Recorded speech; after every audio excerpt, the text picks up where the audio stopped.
اعوذ باللہ من الشیطان الرجیم بسم اللہ الرحمن الرحیم الحمد للہ رب العالمین الصلاة والسلام علی اشرف الانبیاء والمرسلین وعلی اہل بیتہ الاطیبین الاطہرین اما بعد۔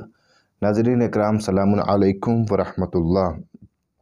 مسلسل آپ کی خدمت میں رمضان المبارک کے اس مہینے میں روزانہ ایک الگ موضوع پر کلاس پیش کی جا رہی ہے، اور آج کی ہماری کلاس کا اور ہمارے آج کے درس کا عنوان ہے دعا۔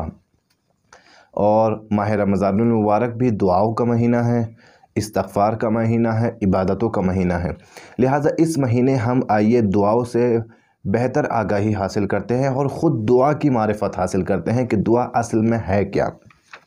کیونکہ بعض موقعوں پر ہم اکثر یہ تو لوگوں کو کہتا سنتے ہیں کہ ہماری دعا مستجاب نہیں ہوتی، لیکن بہت کم لوگ ایسے ہیں کہ جو شاید ہی جانتے ہوں کہ دعا کی مستجاب ہونے کی کچھ شرطیں ہوتی ہیں، اور وہ شرطیں کیا ہیں کہ جن شرطوں کے ساتھ میں دعا اگر کی جائے تو حتماً قبول ہوتی ہے، لیکن اگر وہ شرطیں نہ ہوں تو دعا قبول نہیں ہوتی۔ لہٰذا اگر ہمیں وہ شرطیں معلوم ہو جائیں اور ہم ان شرطوں کے ساتھ دعا کریں تو حتماً قبول ہوگی، اور آج ہم ان شرطوں کو آپ کی خدمت میں پیش کریں گے کہ وہ کون سی شرطیں ہیں کہ جو اگر دعا میں ہوں تو دعا قبول ہوگی۔ ہر چیز کی کچھ شروط ہوتی ہیں، بغیر اس شرط کے وہ چیز محقق نہیں ہوتی، لہٰذا دعا کی بھی کچھ شرطیں ہیں۔ ہمیں ان شرطوں کے بارے میں ضرور سیکھنا چاہیے اور معلوم کرنا چاہیے اور پوچھنا چاہیے کہ وہ شرطیں کون کون سی ہیں۔ اس مہینے کی عظمت میں ایک یہ عظمت ہے کہ رسول خدا نے خطبہ شعبانیہ میں ماہ رمضان کی فضیلت میں ارشاد فرمایا، اس مہینے میں دعاؤکم فیہ مستجاب، کہ اس مہینے میں تمہاری دعائیں مستجاب اور قبول ہیں، یعنی تمہاری دعا اس مہینے میں رد نہیں ہو سکتی۔ یہ مہینہ ایسا ہے کہ تمہاری دعاؤں کی پروردگار عالم نے ضمانت لی ہے۔ ویسے تو تمام سال پروردگار عالم نے دعاؤں کی ضمانت لی ہے، قرآن مجید کی آیت اس بات پر ثبوت ہے۔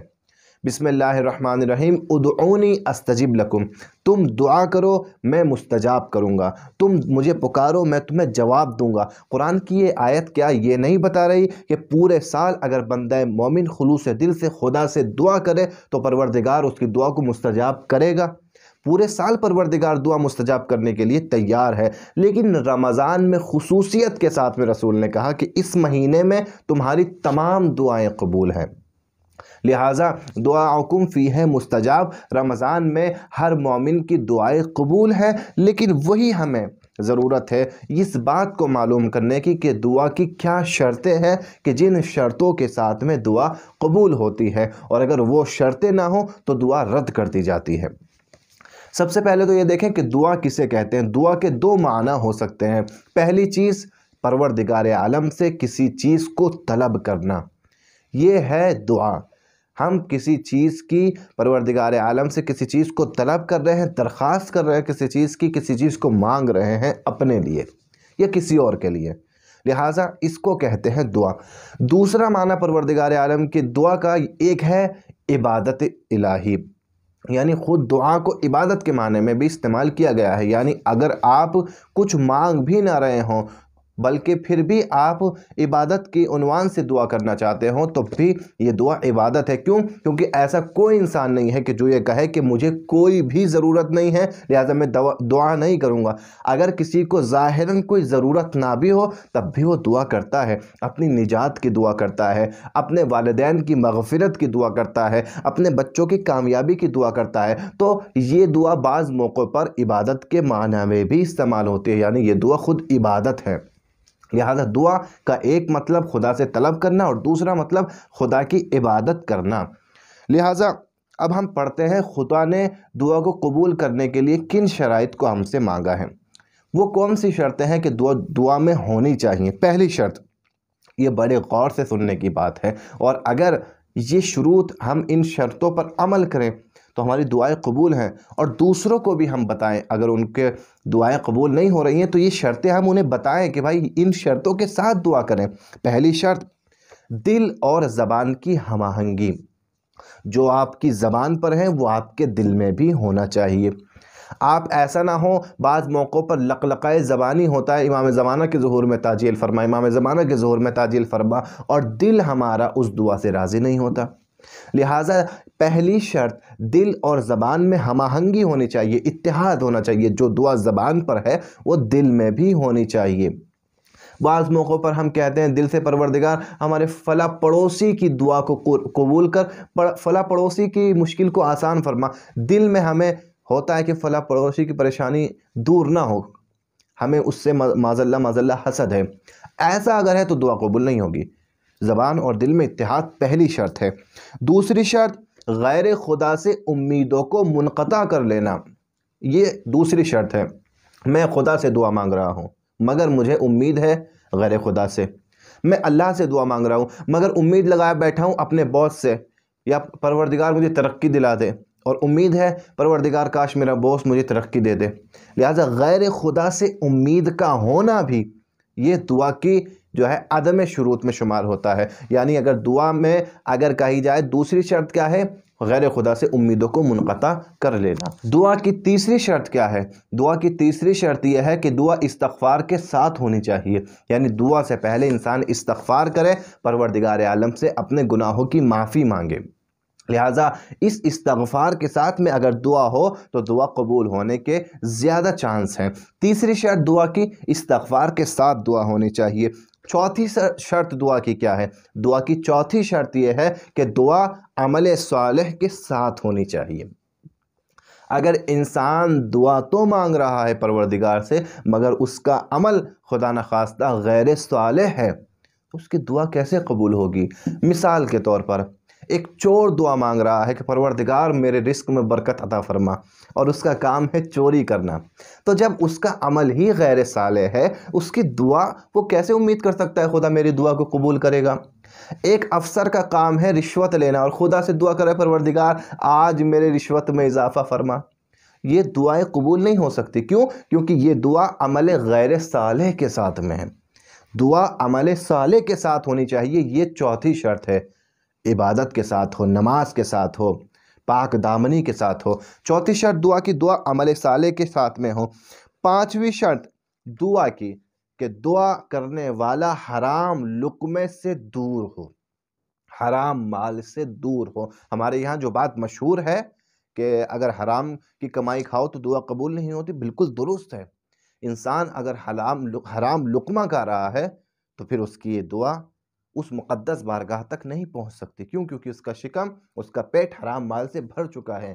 دعا تو دور کی بات ہے، خود اگر امام اپنے وقت کا امام سامنے بھی کھڑا ہو تو اس کی باتوں کا بھی اثر نہیں پڑتا اگر شکم مال حرام سے بھرا ہوا ہو۔ لہٰذا پانچویں شرط یہ ہے کہ حرام مال سے کلی طور پر پرہیز کرنا اور دوری کرنا، یہ دعا کے لیے پانچویں شرط ہے۔ چھٹی شرط قطع رحم اگر ہے تو اپنے عمل سے توبہ کرے۔ قطع رحم کی ہمیں کبھی دعا قبول نہیں ہوتی، یعنی اپنے رشتہ داروں سے، خونی رشتہ داروں سے جو رابطہ منقطع کرتے ہیں، روایات میں آیا ہے کہ ان کی دعائیں قبول نہیں ہوتی ہیں۔ لہٰذا اگر ہمارا خونی رشتہ داروں سے رابطہ منقطع ہے تو اپنے رابطے کو جوڑیں۔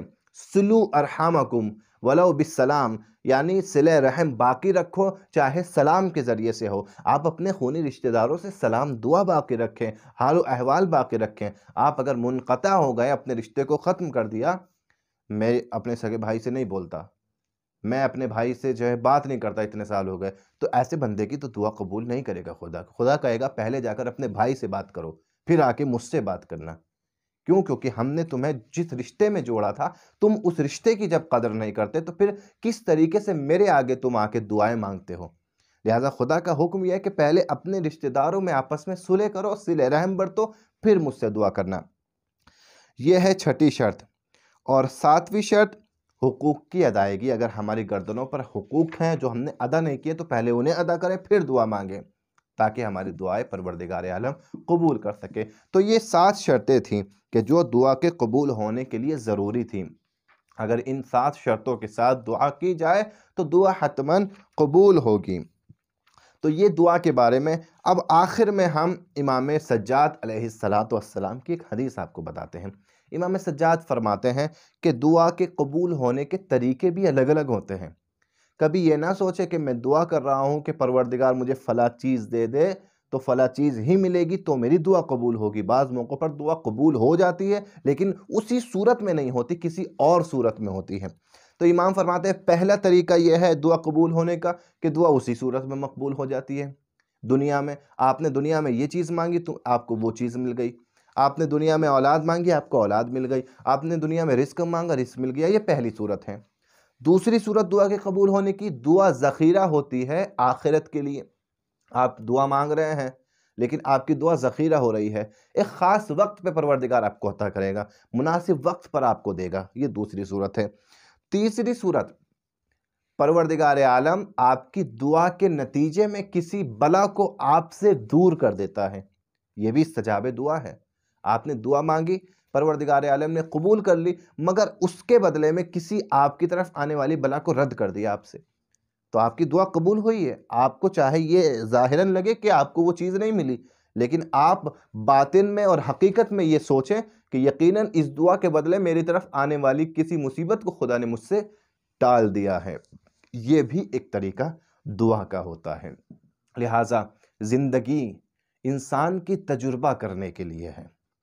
انسان دیکھے زندگی میں، ہر انسان کی زندگی میں ایسے ہزاروں مواقع آتے ہیں کہ ناگہانی طور پر ہمیں بہت بڑا نقصان پہنچنے والا ہوتا ہے، اور پھر ہم جب اس حادثے سے اور اس وقت سے گزرتے ہیں تو ہمیں خود تعجب ہوتا ہے کہ ہم بچ کیسے گئے، یا ہمیں پروردگار عالم نے کس طریقے سے اس نقصان سے بچا لیا۔ ہمیں تو ظاہراً لگ رہا تھا کہ بس ہمارا کام ختم تھا۔ ابھی آپ کو کتنے لوگ ایسے ملیں گے کہ مولانا فلاں جگہ جا رہے تھے، بس ایکسیڈنٹ اتنا خطرناک ہوا تھا کہ گاڑی کو دیکھنے والا یہی سمجھے کہ جو گاڑی میں بیٹھا ہوگا وہ مر گیا ہوگا، مگر ہمیں ایک خروچ تک نہیں آئی۔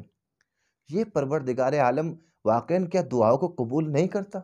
اس طریقے سے جو لوگ اپنی زندگی میں تجربہ کرتے ہیں، ہم سب کرتے ہیں، ہماری زندگی میں نہ جانے کتنی بار ایسے تجربے ہوتے ہیں۔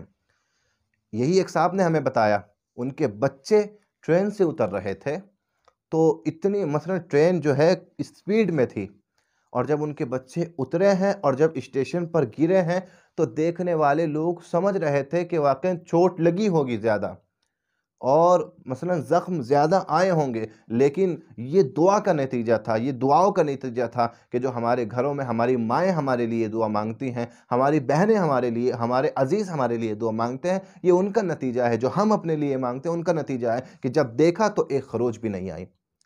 آپ کی زندگی میں بھی ایسے واقعات ہزاروں ہوں گے۔ یہ نہ سوچ کبھی بھی کہ پروردگار سے وہ چیز مانگ رہے تھے تو وہی چیز ہمیں نہیں ملی تو اس کا مطلب دعا قبول نہیں ہوئی۔ نہ جانے کتنی بار ہمیں بلاؤں سے خدا نے بچایا ہے، کتنی ہماری طرف آنے والی بلاؤں کو خدا نے رد کر دیا ہے۔ لہٰذا یہ بھی ایک شکر کا موقع ہے۔ آج وہ تمام باتیں آپ کی خدمت میں نہیں بتا پائے، انشاءاللہ پھر کسی موقع پہ ان باقی باتوں کو بتایا جائے گا۔ ہم نے بتایا کہ کن شرطوں کے ساتھ دعا قبول ہوتی ہے۔ اب ہم اگلے درس میں بتائیں گے کہ کس وقت میں دعا قبول ہوتی ہے۔ لہٰذا شرطوں میں سے ایک شرط یہ بھی ہے کہ مناسب وقت پر دعا مانگی جائے۔ لہٰذا وہ کون سا وقت ہے؟ اگر رمضان ہے تو رمضان میں کب دعا مانگے کہ قبول ہو، اور کون سے وقت سب سے زیادہ چانس ہے کہ ہماری دعائیں قبول ہو جائیں، وہ اوقات دعا کے۔ اور دوسری چیز آداب دعا کیا ہیں؟ شرط دعا کی الگ ہیں، آداب الگ ہیں۔ شرطوں کے ساتھ ساتھ دعا میں کچھ آداب بھی ہونے چاہیے۔ لہٰذا وہ وقت کہ جس وقت دعا قبول ہوتی ہے اور وہ آداب کہ جن آداب کے ساتھ دعا قبول ہوتی ہے، انشاءاللہ ان دونوں نقطوں پر ہم آگے کے درس میں انشاءاللہ آپ کی خدمت میں گزارشات کو پیش کریں گے۔ پروردگار عالم سے یہی دعا ہے کہ ہماری دعاؤں کو اپنی بارگاہ میں اس ماہ مقدس کے وسیلے سے مستجاب فرما، اور پروردگار ہمیں نیک عمل کرنے کی توفیق عنایت فرما۔ والسلام علیکم ورحمۃ اللہ وبرکاتہ۔